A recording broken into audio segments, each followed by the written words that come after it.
Bem-vindo ao Sombra, onde as sombras ganham vida. Curta o vídeo e se inscreva no canal para não perder as próximas histórias. Lenda da Mulher que Chora, o Lamento Eterno. A Lenda da Chorona, ou A Mulher que Chora, é uma das histórias de terror mais antigas e assustadoras do México, datando de meados do século XVI. Uma história trágica, marcada por dor, arrependimento e vingança, que atravessa gerações, prendendo os corações dos que ousam ouvir sua narrativa. A figura da Chorona é símbolo do sofrimento das mães, o grito desesperado de uma mulher que perdeu tudo por causa de suas escolhas. Essa história, que atravessa os séculos, não é apenas uma simples fábula, mas um aviso sombrio sobre os limites da dor humana e as consequências dos nossos próprios erros. Para muitos, a lenda da Chorona não é apenas uma história, mas uma realidade aterradora. Agora vamos à história. Maria era uma jovem encantadora, cuja beleza era conhecida em toda a cidade. Ela vivia em uma pequena aldeia nas montanhas, onde as tradições e os costumes eram rígidos. Sua família, muito respeitada, tinha uma reputação inabalável, mas seus pais tinham uma visão conservadora sobre o que era aceitável para uma jovem mulher. Maria era obrigada a seguir as regras e as normas impostas, sem poder decidir por si mesma. Mas o destino, implacável e cruel, a fez cruzar o caminho de um homem que ela não deveria ter conhecido. Ele era um homem simples, mas de grande coração, com olhos que refletiam a imensidão do céu e a força de um rio em suas profundezas. O amor deles foi à primeira vista, algo que transcendia qualquer razão, algo que a jovem Maria não poderia controlar. Maria sabia que seu amor era proibido. A família jamais o aceitaria, pois ele não possuía as qualidades que eles esperavam para um pretendente. Ele não era rico, não tinha status e, principalmente, não pertencia à sua classe social.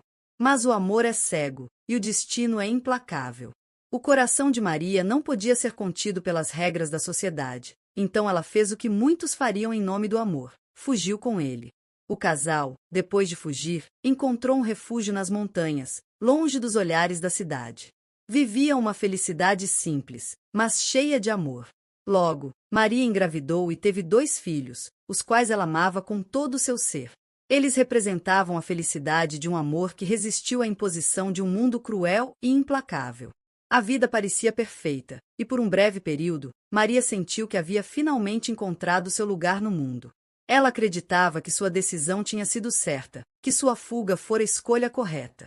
No entanto, a felicidade duradoura estava prestes a ser arrancada dela, de forma cruel e impiedosa. Certo dia, enquanto Maria cuidava de seus filhos e cuidava da casa, ela percebeu algo estranho. Seu marido, com quem ela havia compartilhado sonhos, esperanças e uma nova vida, estava se distanciando dela. O que começou com pequenos gestos, um olhar evasivo, uma ausência mais prolongada, logo se transformou em algo inegável: ele estava traindo. Maria, cheia de dor e confusão, não sabia o que fazer. O homem que ela amava, o pai de seus filhos, estava agora envolvido com outra mulher. Ela tentou entender, tentou perdoar, mas o veneno da traição corroía seu coração e sua sanidade. Era um golpe que ia além do físico, que a dilacerava internamente. Em um momento de raiva e tristeza cega, Maria se viu em um ponto de não retorno. Ela, dominada pela dor da traição, com o coração rachado e quebrado, tomou uma decisão insana e irreversível. Os filhos que ela tanto amava, que simbolizavam a união e a promessa de um futuro, seriam agora vítimas da sua própria dor. Naquela noite, quando a lua cheia iluminava o céu, Maria levou seus 2 filhos até um lago próximo, conhecido pela tranquilidade de suas águas. Ela os observou, ainda sem conseguir perceber o que estava prestes a fazer. O som da água batendo nas pedras parecia ser o único som que ela ouvia, abafando tudo ao redor. Com uma força desesperada, ela os empurrou para dentro da água gelada, vendo-se afundar nas profundezas do lago.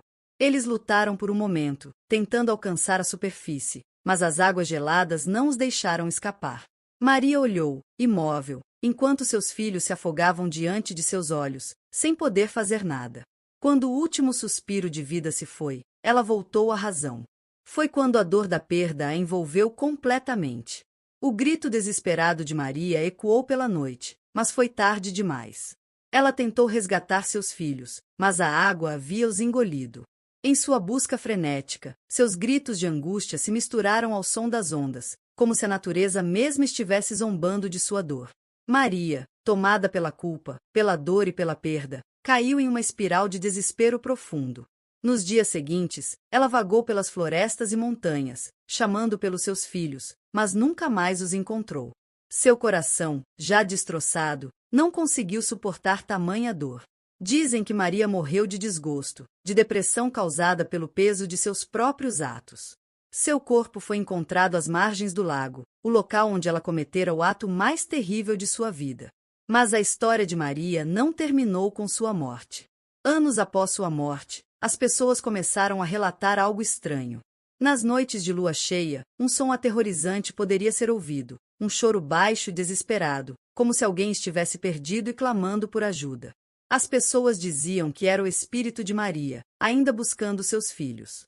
Dizem que ela ainda vaga pela terra, seu espírito marcado pelo remorso e pela dor, chamando pelos filhos que afogou. Aos poucos, a lenda se espalhou por toda a região. Histórias de encontros com a mulher vestida de branco começaram a se multiplicar. Ela aparece nas noites escuras, à beira de rios e lagos, chorando incessantemente. Em algumas versões da história, ela é descrita como uma mulher que, em seu desespero, sequestra crianças para substituí-las pelos filhos perdidos. Outros dizem que, ao se aproximar de alguém, ela os arrasta para as águas, onde jamais se retorna. A lenda da Chorona continua a assombrar o México e os corações daqueles que a conhecem. Ela é um lembrete doloroso de que a dor, o arrependimento e a culpa podem fazer com que a alma nunca encontre paz. As pessoas alertam umas às outras para não se aproximarem de rios ou lagos à noite, pois o grito de Maria pode ser ouvido ao longe, como uma sombra que persegue aqueles que não respeitam os mistérios do além. Há uma versão da lenda que diz que a Chorona nunca deixará de buscar seus filhos, e que sua alma será condenada a vagar para sempre entre os mundos, perdida e desesperada. Para ela, não há descanso, apenas o eco de um lamento que nunca cessará.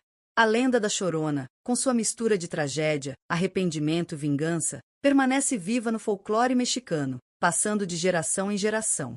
Ela nos lembra dos perigos do desespero, da dor e das escolhas impulsivas, além de alertar para as consequências que podem perdurar por toda a eternidade. O grito da Chorona é um lembrete de que, às vezes, não há retorno para o que foi feito. Gostou da história? Deixe o seu like e se inscreve. A maldição da mulher da boca rasgada. A noite estava fria e silenciosa. As ruas de Kyoto, antes movimentadas, agora pareciam desertas, iluminadas apenas pelas fracas luzes dos postes.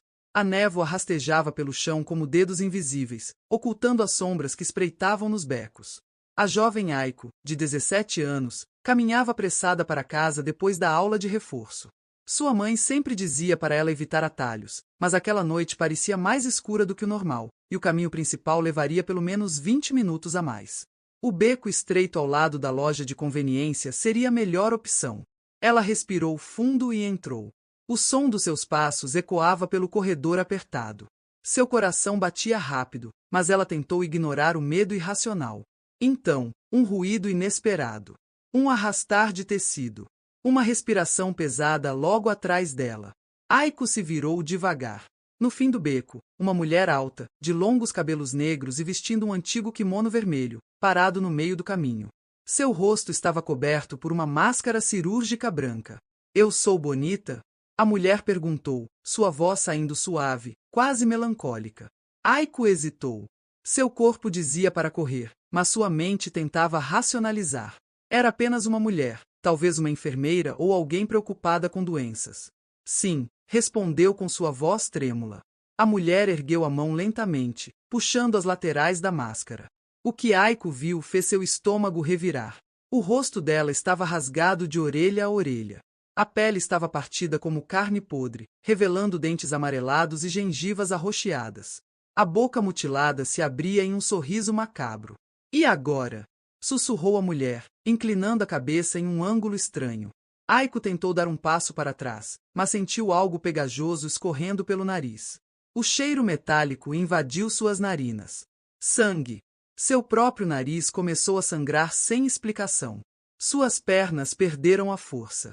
A mulher puxou uma tesoura longa e enferrujada do kimono.